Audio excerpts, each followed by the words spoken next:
და ფორდილერი, რომელსაც მანქანები მეტი, არავინ არც ერთი ვიღაცები კი დაგვემგზავნენ ჩვენი იმის განმავლობაში, ვიდეოების გადაღებაში, მაგრამ მე ისე რა ვიცი. უნდა ჭამოთ რატომ მაგიტო გაჭერი? არა. არა, შენ აი შეჭამე, გამომართვი.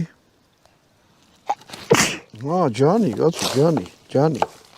თელი მუღამი ისა რომ ძვალს იღებთ აი ამას და ხორცაცრით. უნდა მიიღოთ ოღონდ ახლა პირი კი არ ჩაავლოთ ხალხო.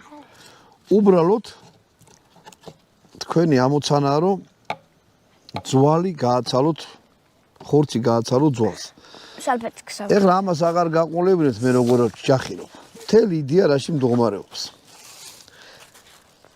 ხორცი რაც არის მე ამას დაჭრით წვრილად. გინდათ დაკუწავთ რა.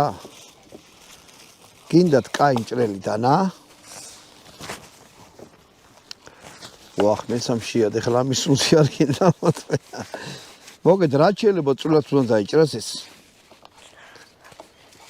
ხორცი. კანი გააცალეთ, იმიტომ რომ კანი არ არის კაი. მაგას სულ ვიტყვი და ეხლაც ვიტყვი. კი ზოგს მოწონს და გემრიელია, მაგრამ აი ამას მე რაიღებ და მოხარშულ კარტოფილს დააყრით და ზემოდან გემრიელია. დააყრით ყველს. ეს ყველი უნდა იყოს წვრილად დაჭრილი და ამას აურევთ ერთმანეთში. მოგეთ ჯერ ადრე ამის გაკეთება ეხლა მე ამ ხორცს დავშლი. როგორია? კაი. მე ახლა ამას სულ დავშლი, აი ამ ხორცს. ამაში აურევ და ნახეთ რა მაგარი რამე გავაკეთო. ანუ ეს ხორცი უნდა მაქსიმალურად წვრილად დაჭრათ რა. აი ეს. და მე აქ. აუ როგორ ხუნდეს თუ დაუშვა წვიმამ ამ ტყეში მოგიწოდა უყურით.